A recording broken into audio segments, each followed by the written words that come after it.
My name is Joshua Solano. I am the Deputy State Director of Americans for Prosperity, Minnesota. Woo! Thanks, Emily. Born and raised here, was born in Eagan, raised in Eagan, joined the Marine Corps, came back because I had a passion for my home, and I came back to work in the state legislature for a little bit, and I decided that we wanted to make a big impact, bringing people in on a grassroots level. Americans for Prosperity we are one of the premier grassroots organizations in the country. We are in about 38 states across the nation.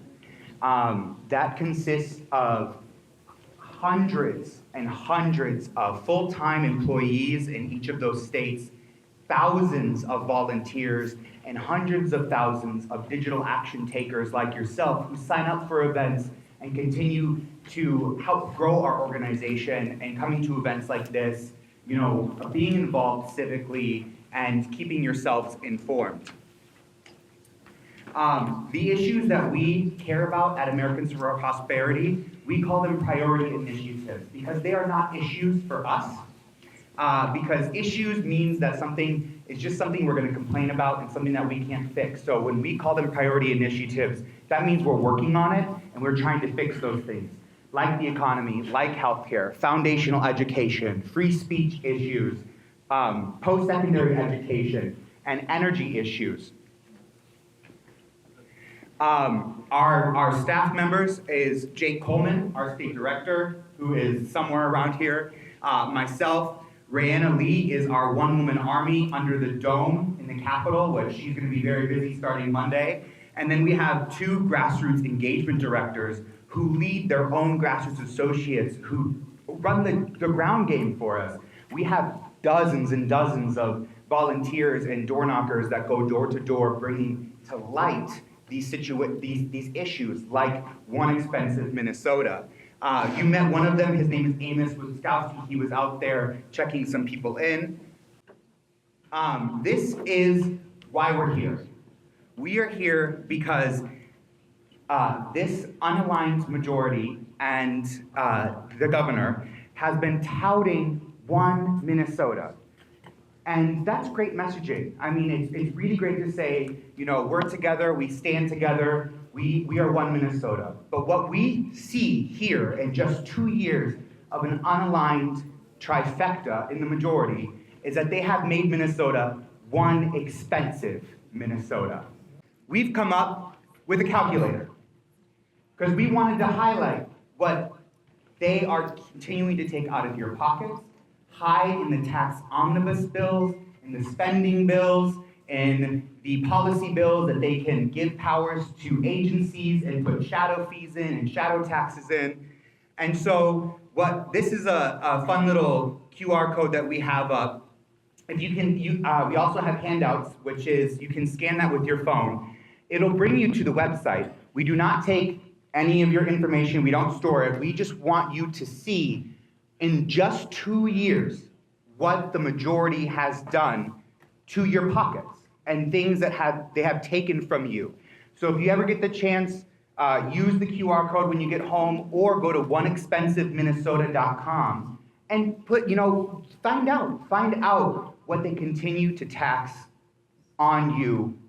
We're talking new tab fees, new delivery fees on Amazon, gas taxes. This year they want to talk about clean transportation standards that will increase gas by another 50 cents per gallon. So these are things that we're bringing to light and why we're so excited to have policy champions like Representative Novotny and Senator Lucero who are there representing you at the Capitol to hold the majority accountable. These are our socials. If you want to follow us, you can also connect with our staff in the back here. And then, this QR code is just if you want to get involved. If you want to continue learning more about us, if you want to continue coming to more of our events. On Tuesday, we have another event in Forest Lake for Representative Patty Anderson. So we're really excited to get this messaging going and to highlight this one expensive Minnesota that the current majority has brought to us. So without further ado, I'm going to introduce the guests of honor, Senator Lucero and Representative Novotny. I do also want to note this is an incredible crowd, almost packed down here. We also have about 110 people watching online. So we're really excited to have such a great kickoff event and highlighting what's happening in the state of Minnesota. So we'll kick it off with them.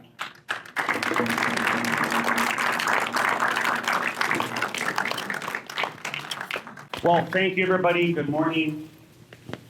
Thank you for coming out. It is truly an honor, and we welcome you to St. Michael, which is our district, obviously. I know many of you are from this community. Some of you are from outside this community. For those that are outside this community, since you're here, drive up to the next exit on 94, and I would encourage you to spend a few dollars at the Albertville Mall because you are outside the 7-county metro area, which is where the Democrats last session raised the sales tax. Take advantage of that, being outside the 7-county metro.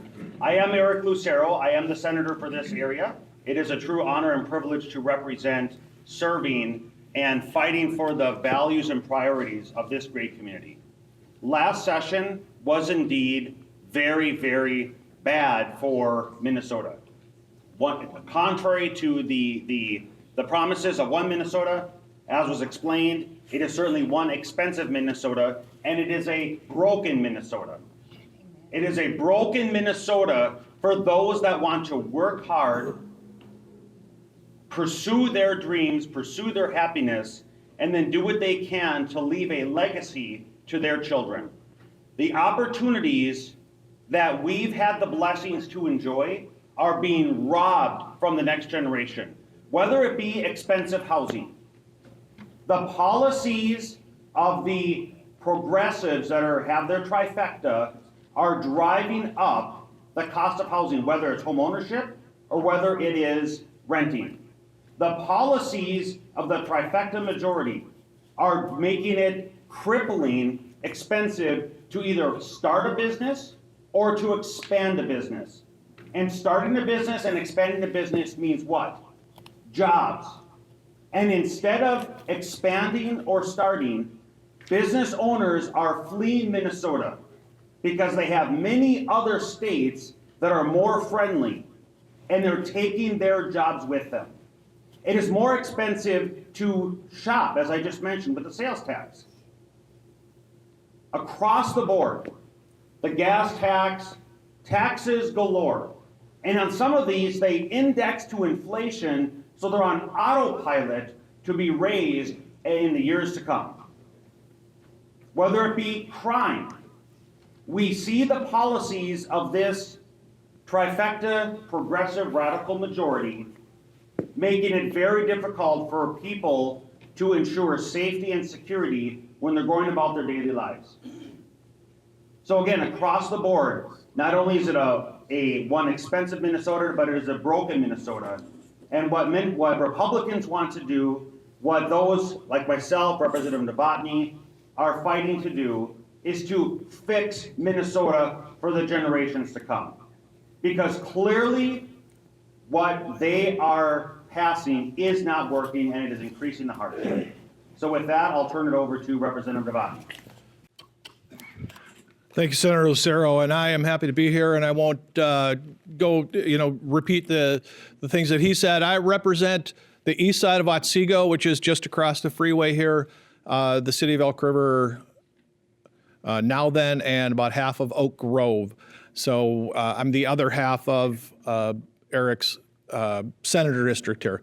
So I want to go into further what he was saying about the way we spend money in this state. And it's really hard for me. I come from a working class family, grew up as a farm kid, and to see the way the state spends money breaks my heart every day. And in the big picture of the billions and billions of dollars that we spent last session, if you look at the state office building renovation that we were going on through right now. I was just down at the office yesterday. It breaks my heart to look at that hole in the ground and realize that by the time we're done, we will be spending $750 million that they can think of right now. Keep in mind that it was originally done, they will tell you it's a $500 million project. That is an open appropriation, which means it can go up from there. And I don't know if you guys are familiar. If the fact that you're here, you're paying attention, you know what the open appropriation of the Southwest Light Rail has done. Something that was going to be $1 billion. They were close. They're only over double what they originally said that would cost. And about 6 years over in time, we're taking a perfectly functioning building. We're destroying it just so we could build something the same size to replace it. It in the big picture, in the billions and billions of dollars that we spend, percentage-wise, that isn't that much. With the money that we're going to lend or borrow at the interest rates, right now it's going to be $750 million roughly to replace a perfectly good building. It's a sign of the lack of respect for the people that pay the bills. It's a sign of a lack of respect for treating that money like it's theirs. We see that with all these projects that come in. It's repeated over and over again. They don't treat it like it's their money because in most of the cases it's not. They're taking it from the people that are out working every day and paying their taxes and coming home and mowing the lawn and taking their kids to practice. They're the ones that are putting in the work. They're the ones that are paying the taxes. And it breaks my heart every day to see that and the lack of respect for the public. Well, thank you, Representative Novotny. And what I want to do here is read. So as you'll notice, there are two of us and not three of us. Representative Hudson was going to be here, but he was not able to make it this morning. So what he did send was a letter that I'm going to read on his behalf. Dear neighbor, brace yourself. As the Minnesota legislature returns to session on Monday, Democrats have made it crystal clear they're not slowing down. Last year, they blew through a $19 billion state budget surplus, spending it down to the last penny. No content to stop there, they raised taxes by $10 billion. Overall, they raised the state budget by 40% during a time of stifling inflation. Worse, they passed reckless policy from the extreme fringe of the radical left. They led off by ending unborn lives up to the very moment of birth. They stripped parental custody rights from moms and dads of kids suffering from gender dysphoria. And they banned energy production from sources which make up 80% of our current power grid. This year, the death dealing continues. A committee hearing has already been held on assisted suicide, a scheme which we know has resulted in the abuse and disposal of vulnerable people wherever it has become law. They also plan to make Minnesota a sanctuary state for illegal immigration after passing driver's license for all last year. Democrats also are now pushing legislation to make Minnesota a so-called sanctuary state, making our state a haven for illegal immigrants at a time we face a crisis at our nation's southern border. Democrats spent last session setting the table with driver's license for all, automatic voter registration, incentives to not go to work. Now they want to prohibit covers all employee of state or local government from cooperating with federal immigration agencies to further entice resettlement of illegals to Minnesota. Last year, Democrats in Minnesota made life easier for criminals and more difficult for law-abiding gun owners. This year, they plan to do it again. Confronted by a threat, your choice when they're done will be break the law or lay down and die. A certain Minnesota reformer preview of the agenda of public safety indicated we'll be revisiting an insane bill requiring you to store your firearms in such a way that you'll never be able to use them when needed. In the glorious Democrat-led future, prisons will house political dissidents for such crimes as using their children's given name or defending themselves with a firearm, while street criminals are capped at 5 years of probation and provided free education and housing. On a final important note, I have enjoyed the opportunity to discuss a variety of education issues during numerous personal meetings and forums during this legislative interim. We'll take a deeper dive into issues related to the subject as the session, but for now, I want to say enough of the education tail wagging the dog. Let's focus on empowering parents in their children's education. Let's focus on upholding the values of our communities, which expect open discussions, value minority perspectives, and encourage its members to engage actively and thoughtfully in matters of policy and governance. Look for more thoughts on education another time. For now, let's get to the 2024 legislative session underway. We could start off day number 1 by fixing the state law Democrats broke last year, which resulted in school resource officers being removed from schools all around our state. Reasonable, common sense solutions should be attainable if we uphold our foremost responsibility to keep our children, teachers, and staff safe. This should not be a partisan issue, and therein lies the rub. Until next time, we will be well and please stay in touch. Sincerely, Walter. So with that, we can take questions. We can. Yeah, I feel like there's a few things that we can run through first, and I think there's now 250 people watching online, so they've got some questions too. No pressure. No pressure. But I think one of the things, the elephant in the room, please clap, I'm just kidding. That was a joke. Is what on everyone's mind, when is Social Security going to stop being taxed? We see taxes being raised and raised and raised and raised, and they're still taxing Social Security. So when do you think that that's over? I'm not hopeful for that. I'm going to quote the leader of the tax committee in the final omnibus bill at the end of session last year. And she said, those people don't need those tax cuts. The state needs that money more than you do. If you do some internet searches or go to YouTube and search states that tax Social Security, there's several very well put together videos that will tell you, which states do tax it, which states tax retirement, all those things. I encourage you to go to those. And the short answer is they need that money more than you do. How nihilistic to hear that, this chair of taxes believes that it's privileged to continue paying taxes on taxes you've already paid for. So, our organization primarily likes to focus on economic issues, especially economic issues concerning healthcare and education. But I know that there's something that, some questions have come in online. So in light of keeping One Expensive Minnesota on that thread, we're seeing a lot of news about sanctuary state bills and signing those into laws. We've seen some of the press releases and interviews from Senate legislators and House legislators. So in light of the economic stance, what do you think those impacts will be if that bill is passed on everyday Minnesotans?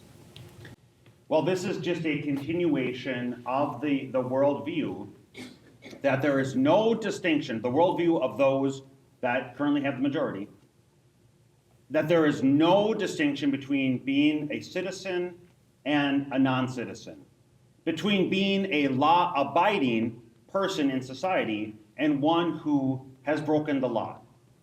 To eliminate that distinction, they continue to allow for the privilege that is enjoyed with citizenship. And as such, they are deliberately passing policy that creates Minnesota as a magnet, attracting those that need a host of services, that need many programs that are funded by taxpayers. And that's where it becomes expensive. So whether it be the magnet for healthcare, the magnet attracting those that will get college or education provided for them, magnet to get a driver's license, which is a gateway document, in a state, by the way, that has same-day voter registration. Those policies are attracting people to Minnesota. And the very taxpayers, you and I, that are struggling to pay for our gas, our groceries, and our energy bills are the ones that are going to have to fund, rather than our own children and our own families, have to fund the children and families of illegal foreign nationals. Now, again, we've seen this lack of interest in upholding the law. And so the sanctuary bill that was just announced with a big press conference highlighting, thumbing their nose at the law while there is a crisis on the southern border is something that it is shocking to common sense Minnesotans, again, who are struggling. How you doing? Brad Ash from St. Michael, Minnesota here. What are we doing to fight back against the sanctuary bill that they're trying to pass? And can you put a petition together for Minnesotans to sign against this? Because it's totally absurd. And as a working guy, I don't want to be paying somebody else's bills. I already pay enough in taxes. And they're reaping the benefits of my hard labor. When I was sworn in, I'm a retired sheriff's deputy, did 33 years, and pretty much the same oath that I took when I was sworn in to be a legislator, and that is to uphold the rule, uphold the law. And I can't imagine a whole political philosophy based on violating the rule of law. We only have to look at other states that have been saturated with the illegal immigrants.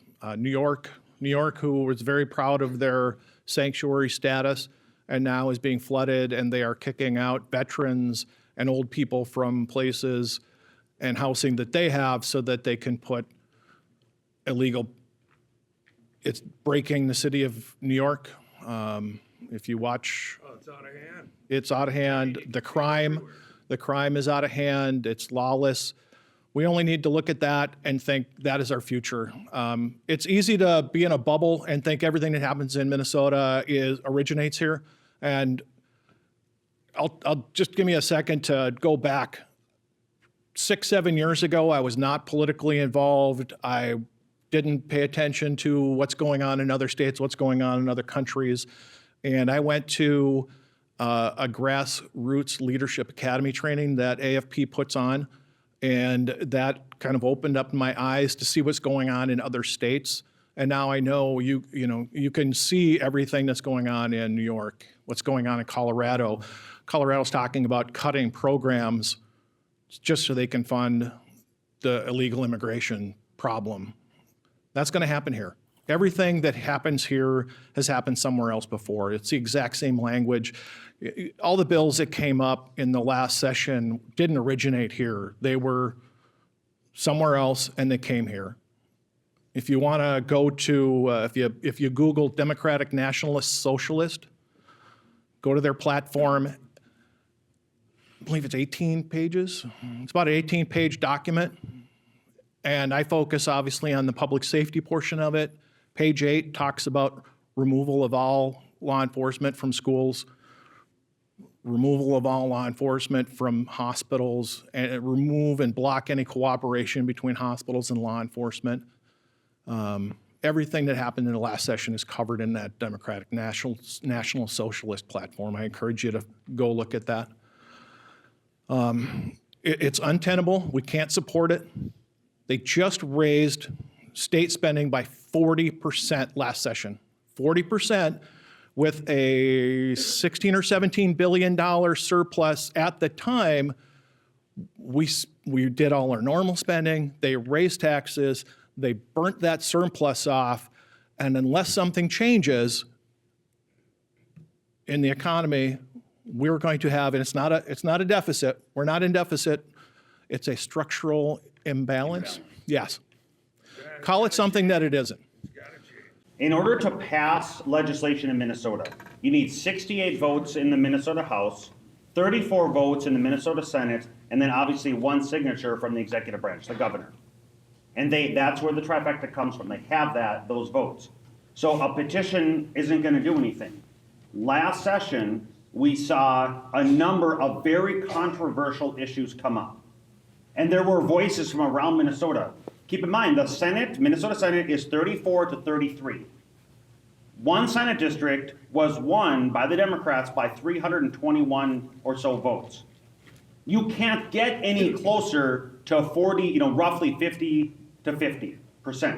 Meaning 49.99% of Minnesotans voted against Senate Democrats, and yet they rammed through policies that are breaking Minnesota, making it more expensive.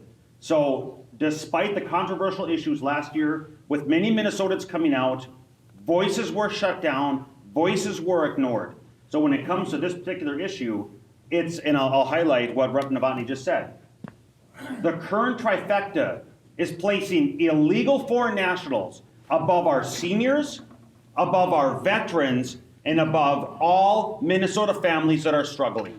And that's where we need to have a clear direction to right size, to put priorities back in place that law-abiding Minnesotans should be able to make decisions and be empowered rather than be dependent on government. I guess petition was the wrong word. I'm talking about where people can sign up showing their opposition to this bill. We can talk more offline for that, but yeah, I want to That's get a the next grassroots question. That is a grassroots question, and that's what AFP is really good at, so I'm sure we can connect after. I believe you had a question here.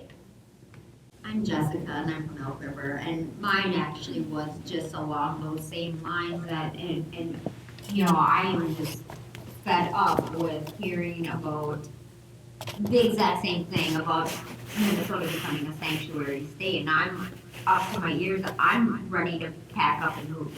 Like, I'm becoming one of those same people that's ready to just pack it up and move because I'm tired of this and don't want Minnesota to become one of the statistics of becoming like New York, and you know what's going to happen here, and I'm tired of it. Yeah, I would like to add, I also am on the Human Services Policies Committee, and we had a joint meeting here about 2 weeks ago. We were talking about the need to increase funding for nursing homes and some of the waiver programs for people with disabilities, and they flat out said, we don't have any money. We don't have any money, we can't fix anything. And some of the same faces that told us we didn't have any money so we could actually give more than minimum wage to someone who's caring for your elderly relatives. The state of Minnesota's lost 3,000 long-term care beds because they can't afford it. The nursing homes have closed because they specifically underfund them. We don't have enough money to take care of our elderly. We can't take care of our people with disabilities. We're going to turn the light on that the state is open for people to come here that we can't support. It doesn't make any sense. I think that falls directly in line with what some people are saying online as well. You know, what happens if this spending continues to go on? You know, how do we fight these kind of outrageous spending things? So, you know, if anyone has any questions, please just raise your hand. I believe this gentleman here has a question. You know, one thing, hi, my name is Joe, I live in St. Michael. One thing that I'm running into is insurance is really what's hurting a lot of people out in the community. Our car insurance, our homeowner's insurance. I can't get a deductible on my homeowner's insurance. I have to pay a percentage if I lose my roof, if I lose siding. And health insurance, I'm paying $14,000 out of pocket to get the write-off that people that don't have insurance. So I'm paying 100% out of pocket after the $14,000. So I work with a guy that wrote the software that charges people with insurance twice as much money as people without insurance. That's what they're doing. They're rigging the system. And also I'd like to address the vaccine stuff. We have a daughter that's disabled because of a vaccine. We have 3 kids in our block that have been disabled because of a vaccine. The issue with us not being able to sue insurance companies or sue the medical community is a big deal for us. Sorry, I'll keep talking here. I'll hand the mic back. I asked them, touched a million things there. I'm going to take your insurance part of the question. On May 27th, 28th, and 29th of 2020, over 2,000 businesses were completely destroyed or severely damaged, and that was covered by insurance. That has consequences. Insurance is a for-profit business. They can't cover your losses if they don't have any money in the bank. They have to cover those losses. We specifically let several neighborhoods, and as I said, 2,000 businesses be burnt to the ground in the state. There's a cost. Mess around and you find out, and we as a state are finding out. We are, I've got a modest walkout Rambler in the city of Elk River. My insurance just went over $5,000. The fundamental truth over all of these issues, the majority is rejecting the truth that government isn't the solution to the problem, it is the source of the problem. The current majority believes that government is the solution. And those solutions they continue to pass with more and more mandates, including on insurance, is in part what's driving up the cost. Whether it be homeowners insurance, whether it be health insurance. How many remember the days before the Obamacare? Right? Just from the color of most people's hair in here, I know that we all lived in that time. You know, I remember the days before there was even a copay. And so these additional mandates that have been put on, are again among those that are driving the cost up. Government is the problem. And what did they say regarding Obamacare? If you like your doctor, you can keep your doctor. It's going to save the average family $2,500 a year or something to that effect. It is now thousands of dollars. It's crushing people. So when it comes to health insurance, the analogy I like to use is like credit cards. So we're all familiar with credit cards. We're all familiar with the high interest rate that credit cards charge, right? That interest rate that is paid by those that pay their bill, it's not only to make a profit, but it's covering those that are defaulting, right? We understand that. That same principle applies then to the health insurance. So not only with your premium are you paying for your own health insurance, but you're then paying for, whether it be through a premium or whether it be through your taxes, directly or indirectly, you are then funding those that are not paying. And that gets compounded then when Minnesota is becoming a magnet for those that don't have health insurance, who have serious medical conditions that are coming to Minnesota. We are paying for that. And that's what's crushing Minnesotans. When it comes to the earlier question of moving, many hardworking Minnesotans are considering it right now or have already done it. I already mentioned there are businesses that are fleeing. The data, it's the raw data. It's not an opinion. It's not something that's subjective. The objective data demonstrates Minnesota is losing capital. People are voting with their feet. And so there are less and less people paying the bill. There are more people in the cart than are pulling the cart. And that is why Minnesota is breaking due to the extreme policies of the current majority. To the question on vaccines, what I would say, I mean, it's a large topic with many different things. In terms of the immunity that the companies presently enjoy, the pharmaceutical companies, unfortunately, it's federal law. We can't do anything about that as a state legislators. But what we want to do and what we are continuing to fight for is to have parents and individuals be empowered to make the best decisions for them and their families. That's what it comes down to. Government, one size fits all, destroys individual decision-making and the best decision-making. And we need to stop that because individuals are in the best position, obviously, to make the wisest choices for them and their families. So just a quick follow-up. My daughter had to get the vaccines for school to participate in sports in school. She was forced to get it. That's a lie. That's illegal. That's illegal. Okay, we just saw in the news this week a mayor of a large city on the west side of St. Paul who called you a loser if you don't go to Minneapolis. How many people didn't go to Minneapolis because they were scared of crime, rightfully so, and you had to have a pass issued by your doctor to be able to go into Minneapolis? I think this follows along the same lines as what we had before. I see you there, I believe I see you as well. Going to this question of, we're getting a lot of questions online about like, what is the strategy? What are we doing? We hear one House tax chair say that it is a privilege for you to pay taxes and live here.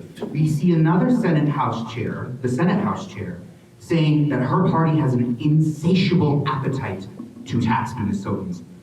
What do you think you're gonna see? Oh, I think, there we go. What do you think we're gonna see with, maybe a divided majority on continuing taxing us? What do you think the strategy is moving forward, being in the minority? What can we do to reach out to the Senate DFL chair of taxes who believes that there is an insatiable appetite?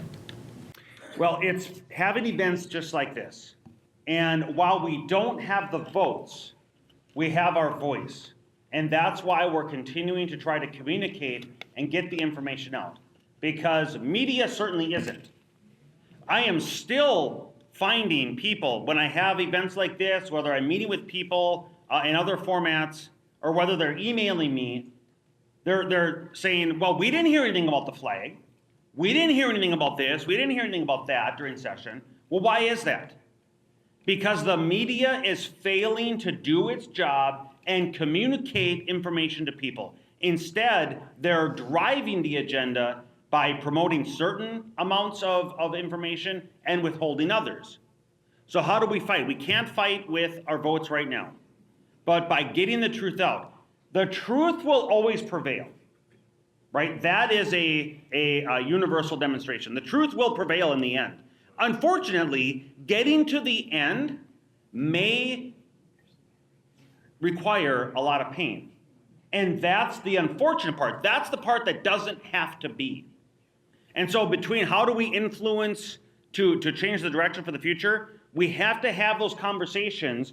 We have to connect the dots with those young people that can't afford a mortgage, with those that are being crushed with $2,100 per month rent payments for a 2-bedroom apartment.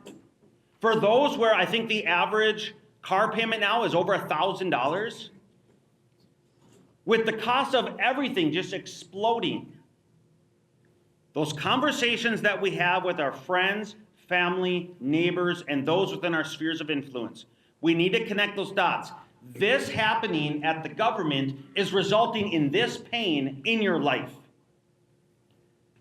Well, Eric, shouldn't we just have more government programs and handouts? No, because the lack of a government program isn't what drove up the cost of childcare.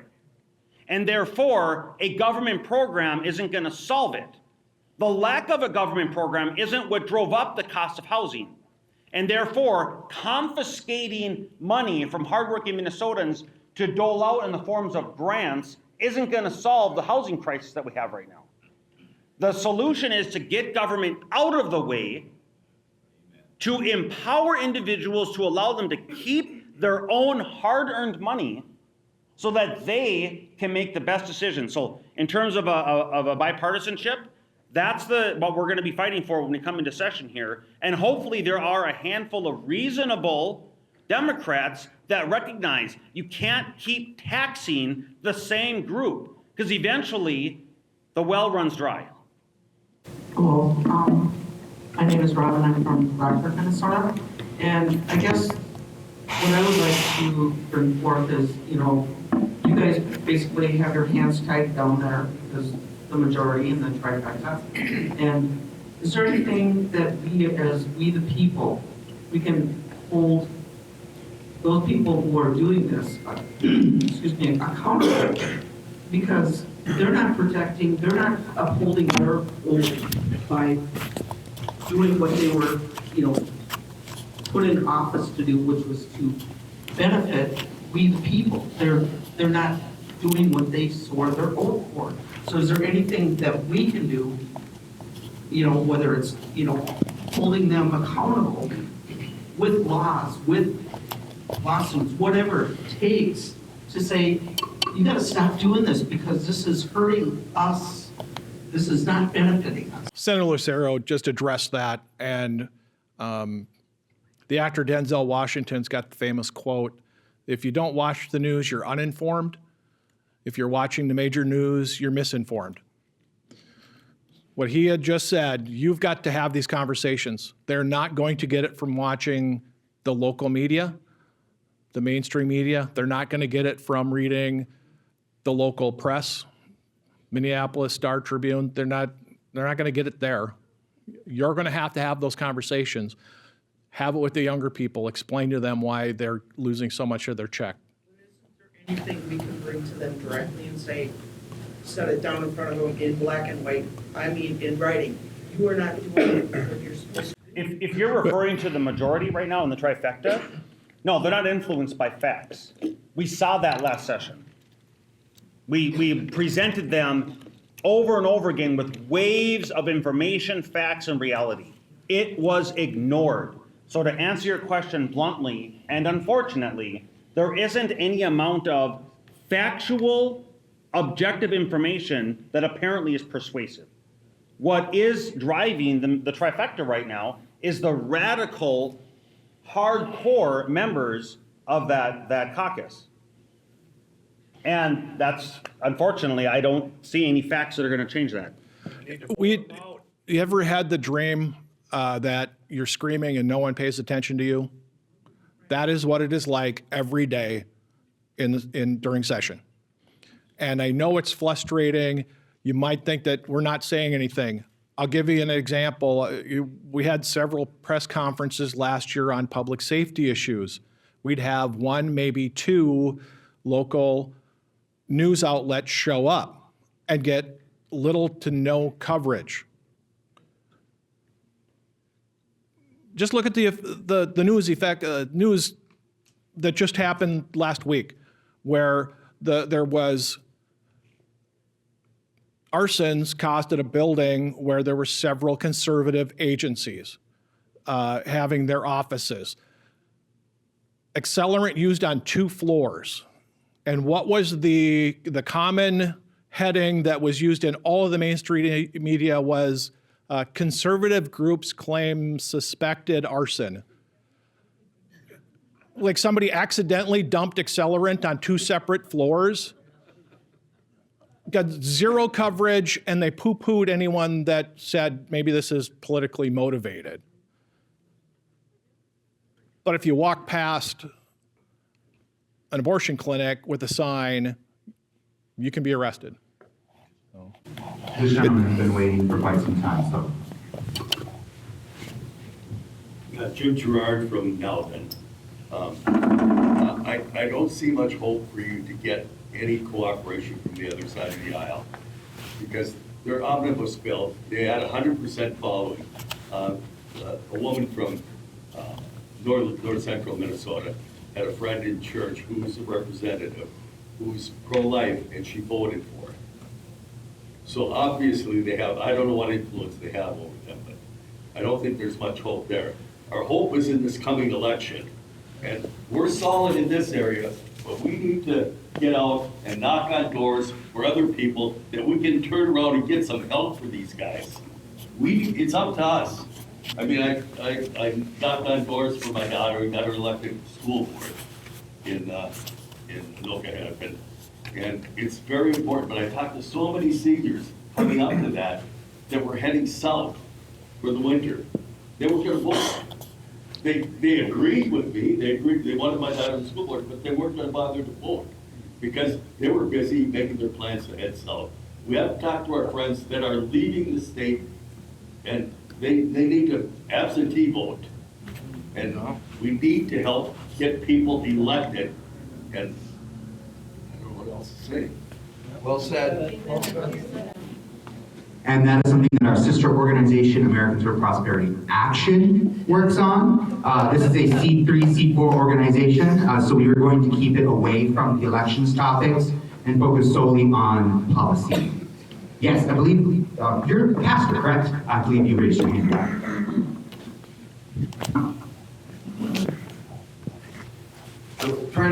dots, and I want to make sure that I'm hearing things accurately so that we know if there's going to be a solution. Obviously, we're hearing how overtaxed we are. I don't think many people really would disagree with that. We're hearing that many of our taxes are going to those who are immigrating into the state of Minnesota, who are getting onto government programs that we have to fund through our taxes.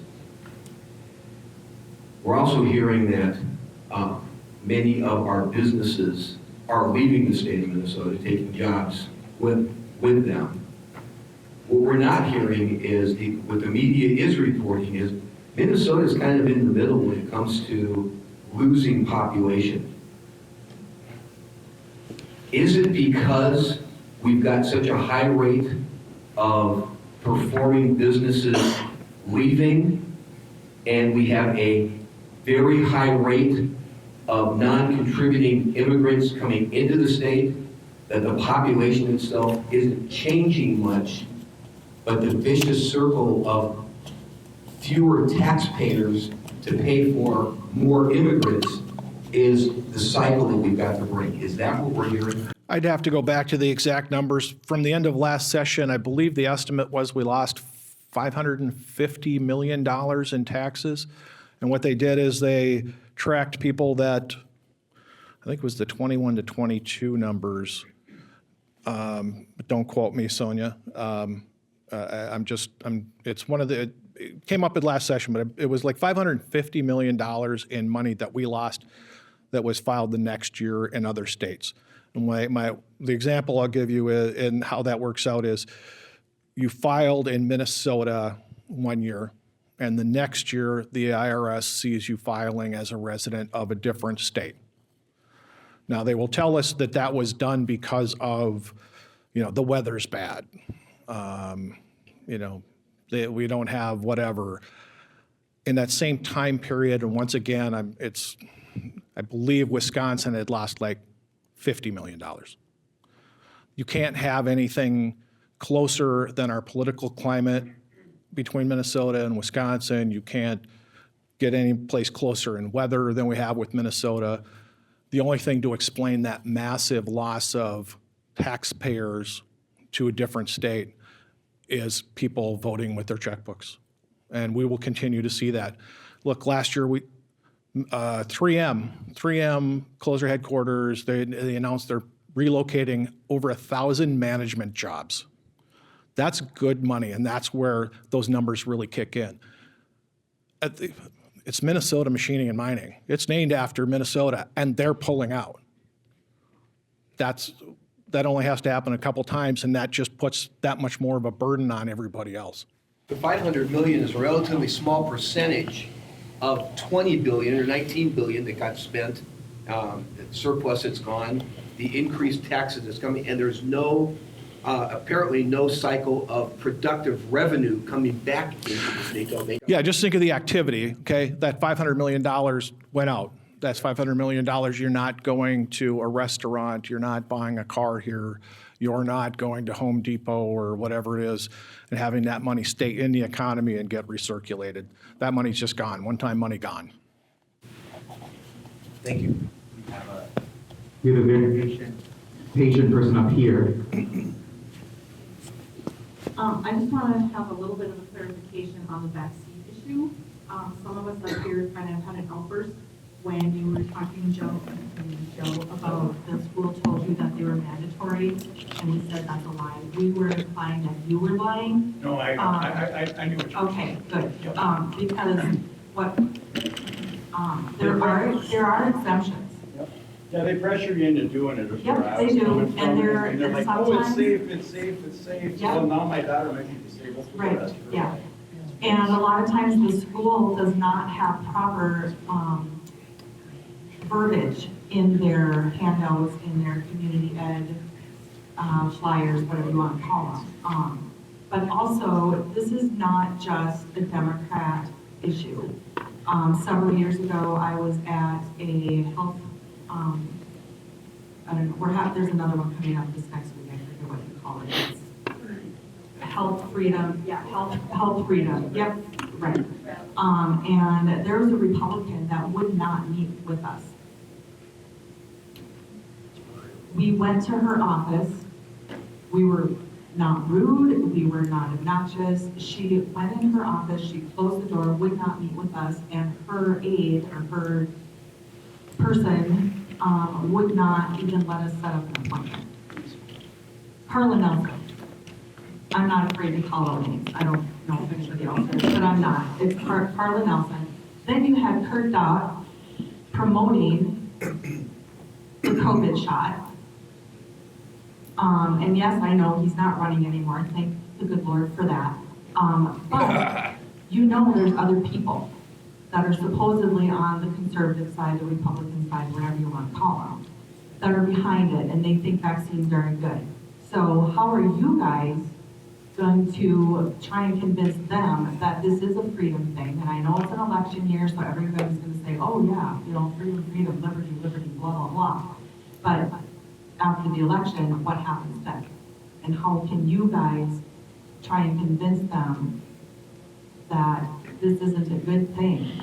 And because they're trying to get rid of the conscientious exemptions. I do not, as legislators, we do not have the influence to convince our colleagues, right? So in the Senate, there's 67 of us. I am one of 67, so there are 66 others. And each of those 66 were all peers. We were all elected by a similar number within our own districts. And so other senators aren't accountable to me, and I'm not accountable to other senators. They are accountable to their constituents. Now, I can have conversations with my colleagues, which I do all the time. I try to share information that I would hope would be persuasive, but that doesn't necessarily work because I'm not, again, who they're accountable to. They're accountable to in the case of a Senate district, roughly 80,000 people that they represent. That's the voices that have to contact their legislator, their respective legislator, to persuade. That's how it's going to happen, the most effectively. In terms of what I would say, you mentioned health freedom, and I mentioned it in my opening remarks. The empowerment of individuals is what it's all about. It is the foundation of the great American experiment. It is the recognition that we are not the same in terms of our life goals. We define happiness differently. Life, liberty, and the pursuit of happiness. Not the guarantee that you will ever reach happiness, but the pursuit of happiness. Getting government out of the way so you have the liberty to do that. Yes. But what is happiness?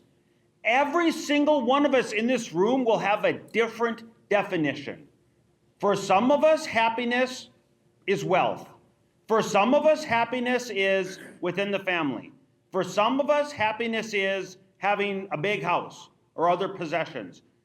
Each of us, some of us, it'll be education.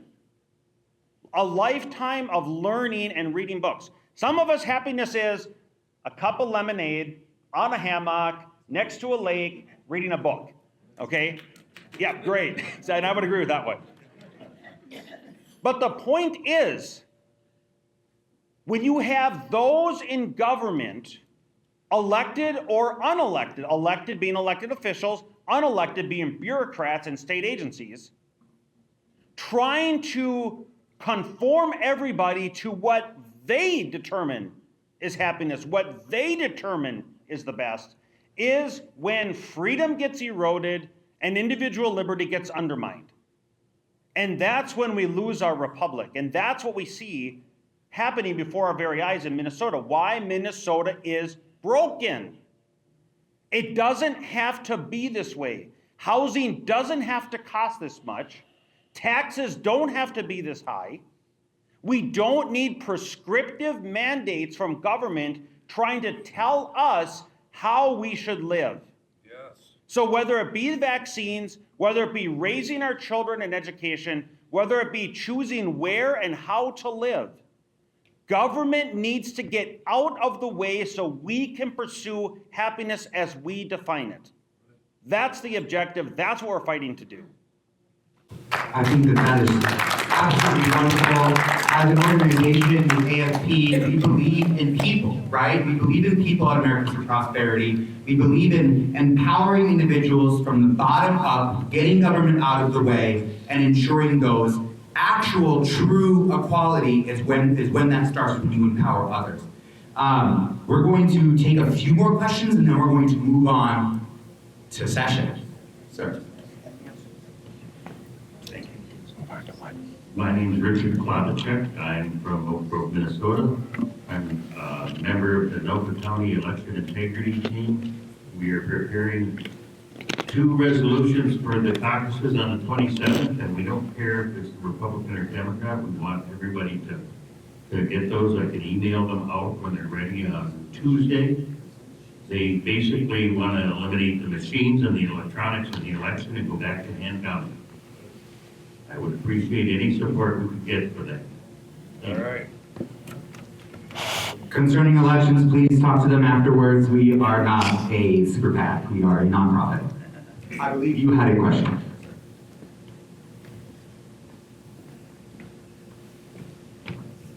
My question might fall under what you just said, might not be able to be discussed, so we'll see.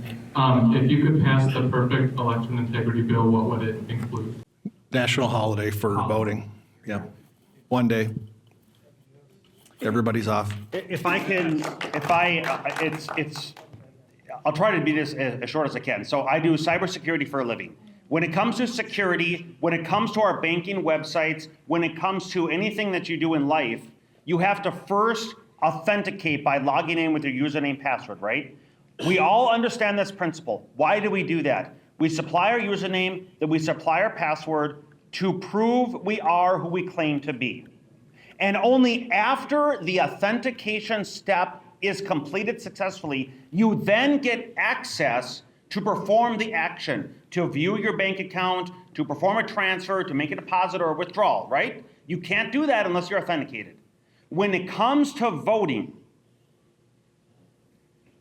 our fundamental right to self-governance and electing the officials that will be our representatives comes down to proving you are who you claim to be before you can vote. Yeah. So my ideal is voter ID. And if there are those that they can't get an ID for whatever reason, we'll find a way to get them an ID. But we must have authentication before access to engage in the voting activity. Absent that, illegitimately cast votes commingled with legitimately cast votes dilutes the rights of law-abiding citizens. Yep. Amen.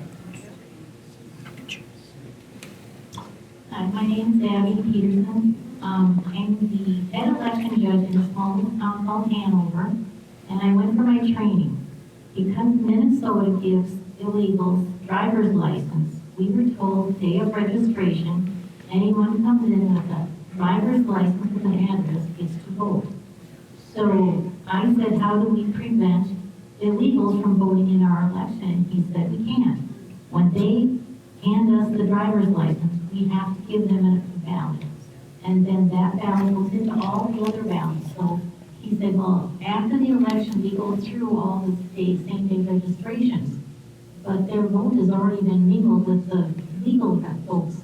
So how can, and I have to take an oath that says I will uphold a fair and honest elections. But it's not an honest election if we have people doing that. How can I prevent that? They said I have no right to ask if they're illegal or not. So disgusting. See, and that's why Minnesota is broken. That's one of the many policies. Yes, that's what we're is. working to try to correct for future opportunities for the next generation. I see a hand. And to be clear, we were both very much against. One more hand right there. I've got a question real quick. She's had her hand up for a while. Oh, I'm sorry. I didn't realize you had the mic in your hand already. Go ahead. I thought you were holding the mic. Okay, go ahead. I'm sorry. I'm seeing what's happening in the state, and particularly with the crime. I ride the train quite a bit. I see a lot of criminal activity on the train. I also see what they're doing in schools and even in public places with the tampons and the men's bathrooms and stuff like this. It's confusing kids, and the lack of parental rights and education is really concerning. And all of these policies that are concerning to me as a father that are being passed by these legislators, and I realize like you guys only have so much power to overrule or to address what's happening in the legislature at the state level. But my question is, given the demographic trends in the state, not just with illegal immigration, but also with young people voting a particular way, particularly to the left, I don't see the problems getting any better, because it seems like the younger generation are more inclined to vote Democrat. It also seems like the illegal immigration in the state, the increase of that is going to increase that trend. So they're going to be voting left. I don't see the problem getting any better. I see it getting progressively worse. So my question to you guys is, why are you hopeful? I just see it getting worse. The state's going to shit. Why are you hopeful? Seriously, it's a legitimate question. Like, why are you hopeful? Demographically, it's going to get worse. I mean, from my estimate, tell me if I'm wrong. I mean, hopefully you have a different point of view. But I was forced to watch the Game of Thrones movie series, and the one quote that I actually took away from those hours of forced watching, thank you, Emily, was hope is the only emotion stronger than fear. And my family's from here, my roots are from here. My children both live here now, for now. Both of them are looking at if they're going to start their life and have their children and moving to a different state. And that's another thing that breaks my heart. You shouldn't have to move away. When they were little and they were talking about getting, the tattoo craze, and I said, well, you can have one small tattoo that I would approve of, and that would be the state of Minnesota. And and they both, they wanted a cross tattoo, but that's fine. But you got to stay and fight. If you don't stay and fight, then it just gets worse for everybody else, just like the tax burden. It's not easy, but, I didn't, in my 33 years in law enforcement, I didn't do the easy stuff. You do the hard stuff. If it was easy, they wouldn't need you. The battle for hearts and minds never ends. There isn't an end state. We don't reach the goal. It is continuous. And it was before my time, but for many of you, you lived through the 40-year period where Congress in D.C. was controlled by Democrats. And the efforts of continuous conversation, persuading hearts and minds, cannot ever be extinguished. We have to have that hope, because the up-and-coming generation doesn't have the life experience that the rest of us do, who've traveled down the life curve a little bit further. And to share with them the truths is what we need to work on. And if we give up hope, then there is nothing. The battle that we're in right now in Minnesota is not the first time that there's been this battle for truth in human history. It's been gone on thousands of times across human history, across geographies. And again, truth will win out in the end. It's just the path to get there, unfortunately, will involve much pain when we've gotten so far off track, when we've gone astray from the founding principles. Think of the Revolutionary War,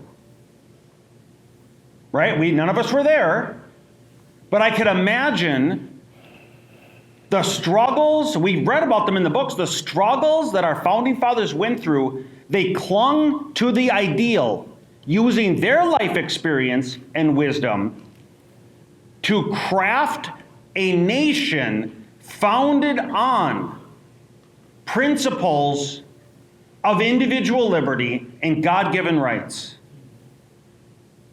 And in the midst of that battle, in their day, if they had given up hope, where would we be? So despite how gloomy the horizon looks, we have to keep perspective that there isn't an end goal. We have to continue to fight. And just like after 40 years in Congress, in 1994, I think it was, it flipped. Because unfortunately, a lot of pain had to be endured, but the battle continues. And so that's why I don't give up hope, is because hearts and minds are counting on us. They don't even realize it, but the young people coming up after us are counting on us to pass along to them the torch of opportunity so that they can enjoy the blessings that this great country has to offer if we only allow them to have that same opportunity again that we had. Have that conversation with them. Have that conversation with them. There's no other way to repeat that. If they are in this TikTok society, they can tell you their one point and their one bullet point. If you ask them a question about it or ask them to explain it, they can't. And that is your opportunity to have that dialogue and explain that to them.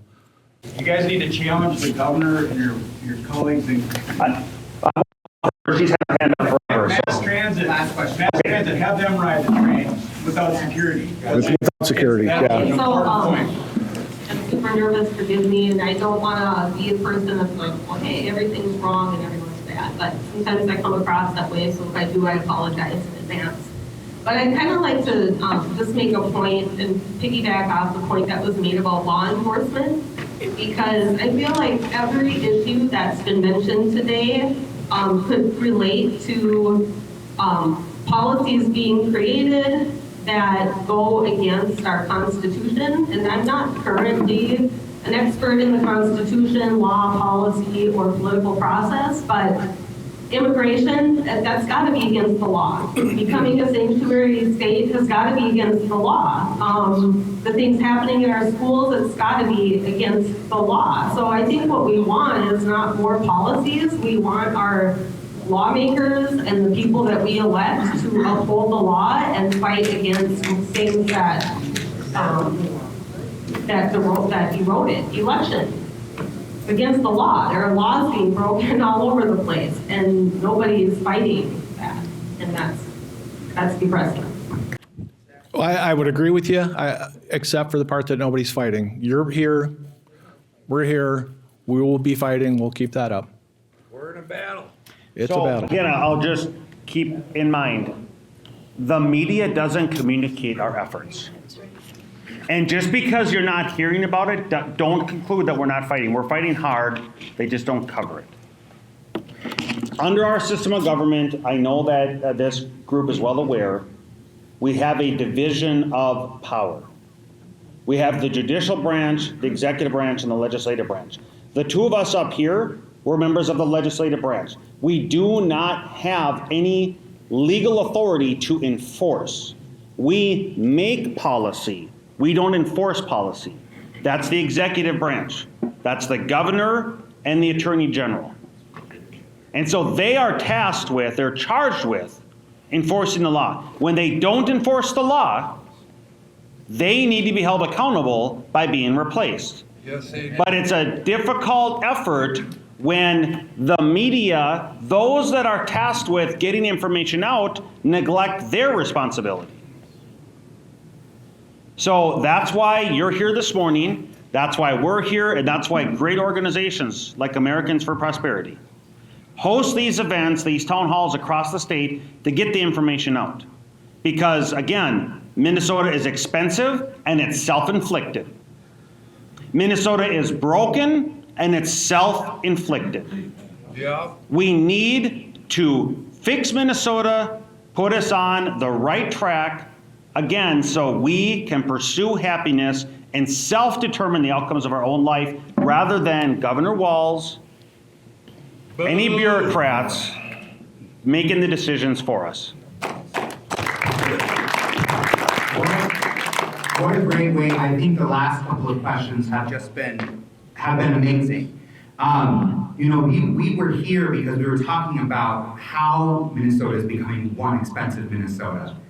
But something that we need to look at, as you see over there, is reigniting the American dream. And that is what policy champions like Senator Lucero and like Representative Novotny do. Because, you know, to this gentleman's question, when we have hope, when we fight, when we come to these events, when we stay involved, we are pushing for that. I really do think that we have kind of lost sight.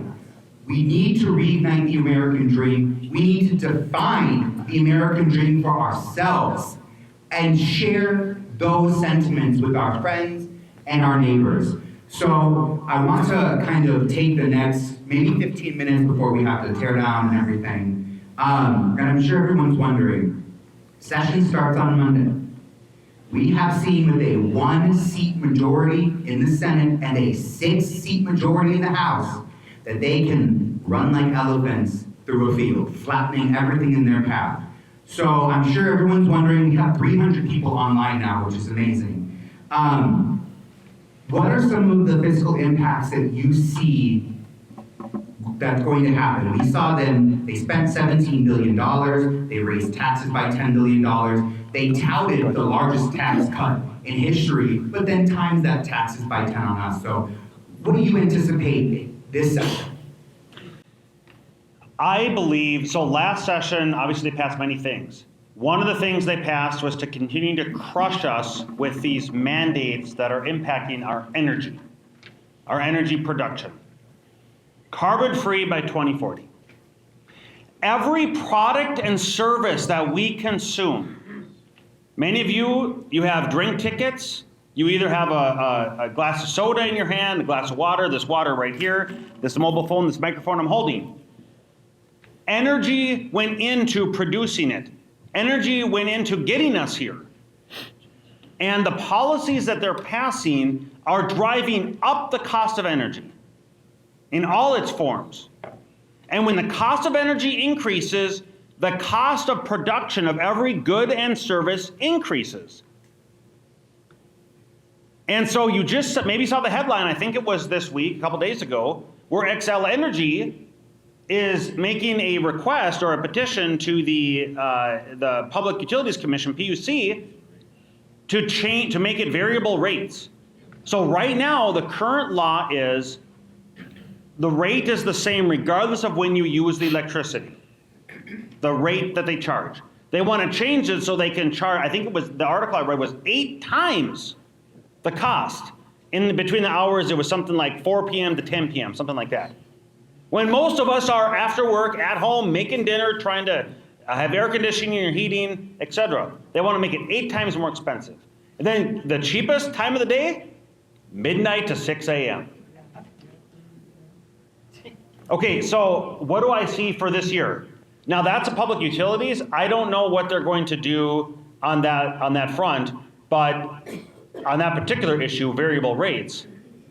But in terms of energy mandates, the shutting down of the coal-fired plants in Becker, Sherco, the extreme efforts that are the blocks they're putting to renew the nuclear power plants, the 2 we have in Minnesota, to extend those lives. The efforts that they're going to push all of society to use government to engineer electric everything is, I think, a continuation of the policy that's going to drive everything more expensive. I spoke about housing earlier. Housing, the cost of new construction is obscene. One of the mandates that they have is they want to have an electric charger put in every house.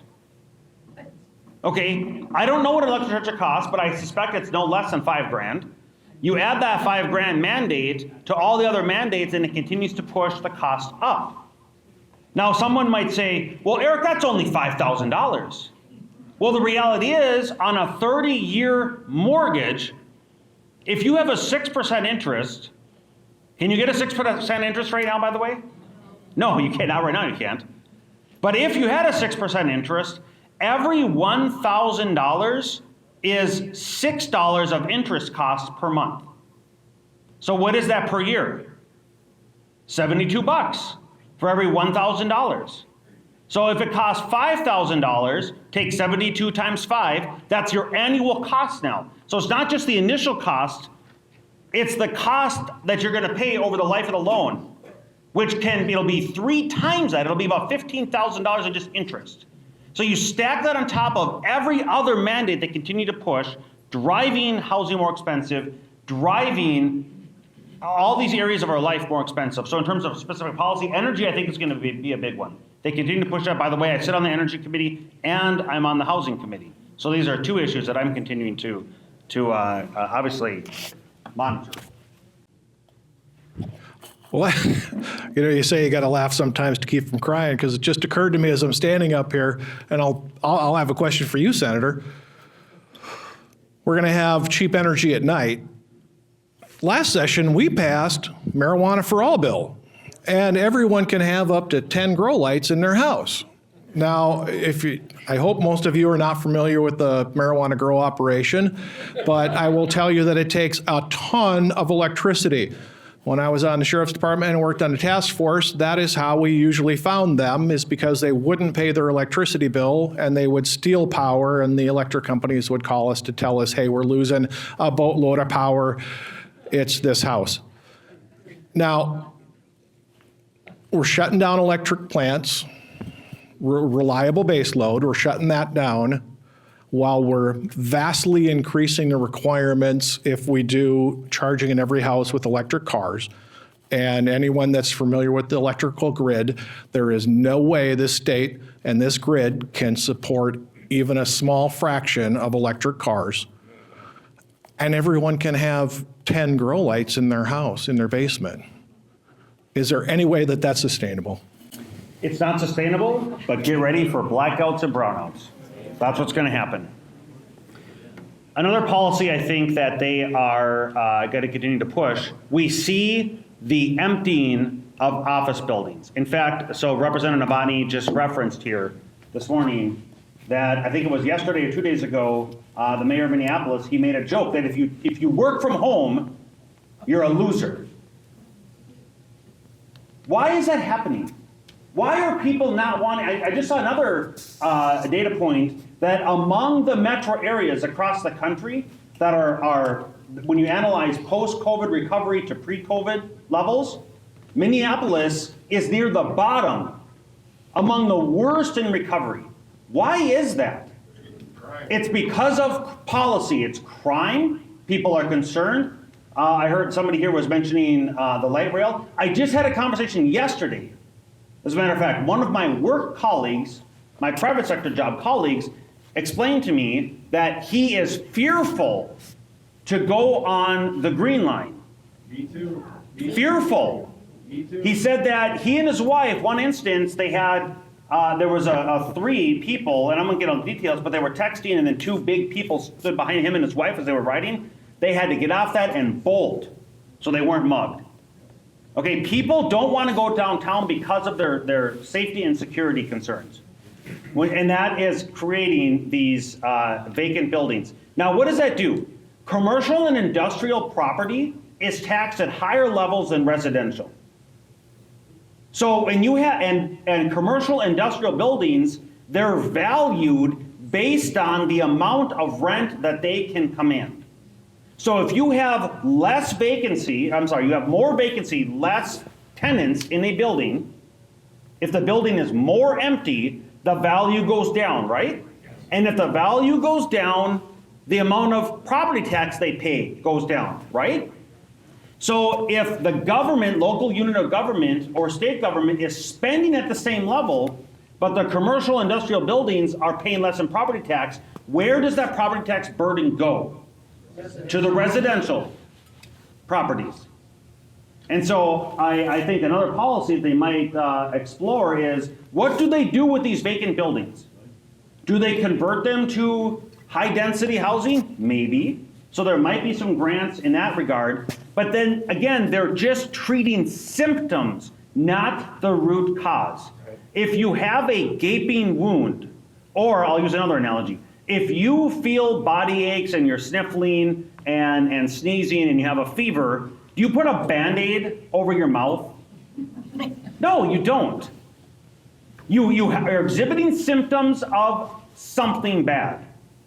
And if you attempt to treat the symptoms in an incorrect manner or treat symptoms at all, you might be able to reduce the symptoms, but that's not solving the root cause. And that's what the policy that we're going to see next year, or this year, this next session, continue to tackle is focused on symptoms rather than root causes.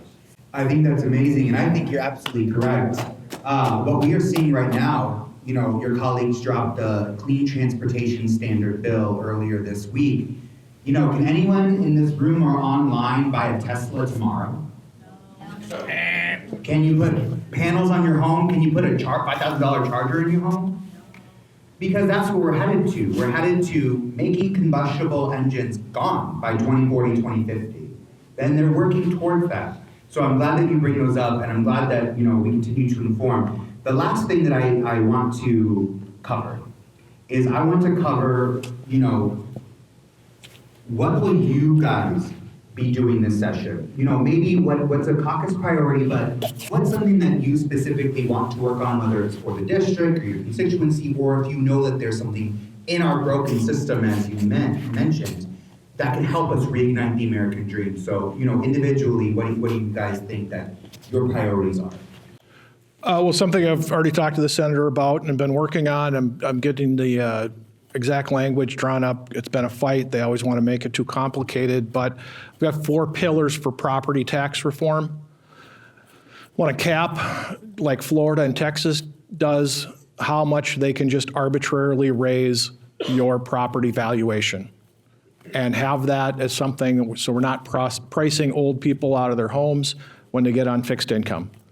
Second part of that first pillar is a cap on raising overall property taxes. Because as Senator Lucero was saying, if they can't get it from a resident, if we give protections for residential properties, they'll just go after someone else, the commercial warehouse. They'll find some way to find it if we don't put stopgaps in there.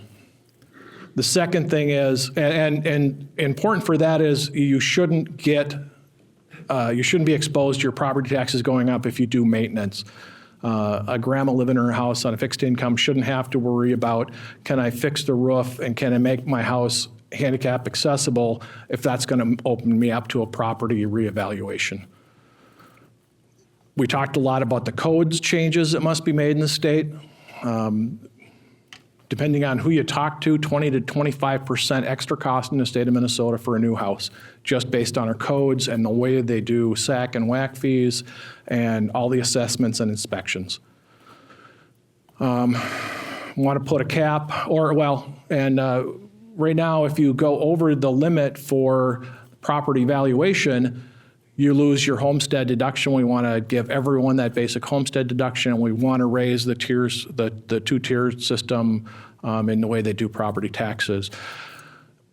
We want to make common sense changes for property taxes. We don't want people losing their home because of the government decides you need more. If we put a cap on how much they can raise it, well, then that locks them into how much they can spend on things that don't matter. So those property tax changes are the important thing for me that I'm going to be bringing up. With public safety, my other main objects, getting some standards for fair treatment of law enforcement officers, and so they're not at the whim of Melissa Hortman won't let us say her name on the floor, but Mary Moriarty, who is yeah. So we need some controls on that, and we also need responsible prosecutions, and I'll have some stuff coming out on that next week. So of all the things that I'm working on or would like to see happen, the political reality, as we discussed, is another thing. So among the items, the education funding formula in this state is broken, among the many broken things. So continuing to try to fix the broken education funding formula is among the priorities that I'm doing to allow for opportunities in other school districts. It shouldn't matter what a child's zip code is. for the opportunities, the educational opportunities that they have available to them. So that's one of them. Second is related to housing as well. So I've received a lot of feedback from not only this district, but across the state regarding homeowners associations, HOAs. There is, I think it's gone far too long before there's been a good examination of those statutes on the books, because accountability and transparency for HOAs, I think, is something that's lacking. And so the abuses that I've heard from HOA boards against residents in these communities is just atrocious. And we need to have accountability and transparency when it comes to HOAs. So I have some legislation drafted to help bring that. The third would be, just on a general topic, would be technology. So we're familiar, we see the headlines of deep fakes and artificial intelligence. There is a lot happening, a lot of innovation in this area, and it's creating many vulnerabilities for all of us. And we need to have greater controls in place for the vulnerabilities that are happening as a result of the innovations from technology. So I would say those are the three areas that I'm focused on. I think that's amazing, and actually I believe in your handout there is a page that says no more lines. And that's something that Americans for Prosperity supports, and making sure, we see a lot of family members, that are in separated households, and if you try to enroll one student in the other parent's household, that parent is then fined because it was not their primary resident. We're one of the only states that fines parents for enrolling their kid in another district. So, I'm really excited to see that you're working on that. Encourage you all to read up on No More Lines and support our policy champion here. We are only here until 11:30, and so my team is going to take some time to tear down, but I wanted to take the rest of the time for you to mingle with Senator Lucero and Representative Novotny. I want to thank them for joining us today and being involved in One Expensive Minnesota, and reigniting the American dream, defining the American dream, and bringing those to you guys. So that's incredible. Thank you. Well, if I could just say, I'm super humbled at this opportunity. I'm very grateful to Americans for Prosperity. I'm very grateful to St. Michael's Cinema. This has been a great venue. They've always been willing to open their doors and allow us to be able to have these conversations, to have the community come out. And thank you to everybody online that we weren't able to see in person. But again, truth matters. And all that requires for truth to prevail is somebody to fight for it. And that's what we're doing. And that's what I know all of you are doing. And we will continue to do that, again, for the sake of the next generation. Come and get a cookie. Thank you, guys. Thank you.